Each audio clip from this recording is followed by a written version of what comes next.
2 taon ng production worker si Lea Rose Madayag. Sa kanyang trabaho, kinakailangang physically fit ito at walang dapat iniindang sakit dahil pagkain ang kanyang hinahawakan. Ang lagay ng kalusugan ang isa lamang sa mga pangunahing kinakailangan sa pagproseso ng working permit. Dili man gud may padyutihon kung dili na mo ma-renew ang among mga mayor's permit o mga requirements.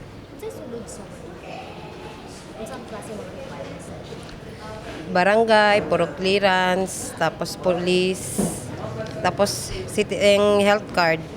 Malo na siya mo. Sa trabaho na mo kailangan naman na mag-renew sa among mga requirements. Kaduha pa. Aniya, ngayon lang siya nagkaroon ng bakanting oras para magproseso ng working permit.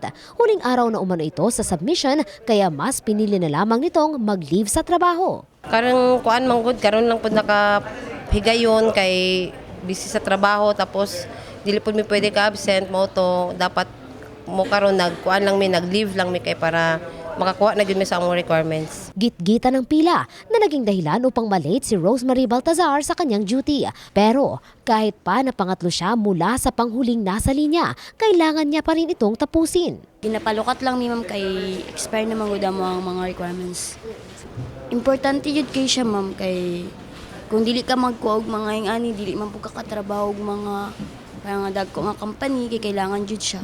Dahil hindi umano siya makapagtrabaho kung walang working permit. Napag-alaman na kahit sang tanggapan, mahalagang magkaroon ng working permit ang mga empleyado. Ayon sa City Permits, sukatan din daw ang pagkakaroon ng working permit para masigurong legal ang kumpanyang pinagtatrabahuan. Importante yon, no? Unang-una dahil may batas tayo. At sa buong Pilipinas naman, meron talagang batas na ganon. Nakapunda naman tayo sa ibang mga cities, required man ng working permit. Yun nga lang, hindi siya masyadong napagtuunan ng pansin. Siyempre, kailangan natin, una-una, ma-ensure na yung mga natin may protection din, ang mga empleyado natin. Pangalawa, for safety, health reasons. Kasi before you can secure a working permit, kailangan may health certificates. So doon pa lang maano natin na baka mamaya may nakakahawang sakit yung empleyado mo. So malalaman din dyan. At ang ating health certificate should be issued by the City Health Office. When it comes to payment of fees, mababa lang. Mangyari man na hindi inobliga ng mga employer ang kanyang mga empleyado na magproseso ng working permit, posible umanong maging sanhi ito ng revocation of business permit ng kumpanya. Sa madaling salita, wala umanong saysay ang isang business permit kung ang mga empleyado ay wala ring working permit. Na required talaga ayon sa ating ordinance number 1 series of 1996, kailangan na lahat ng mga trabahador, employees, ay may working permit.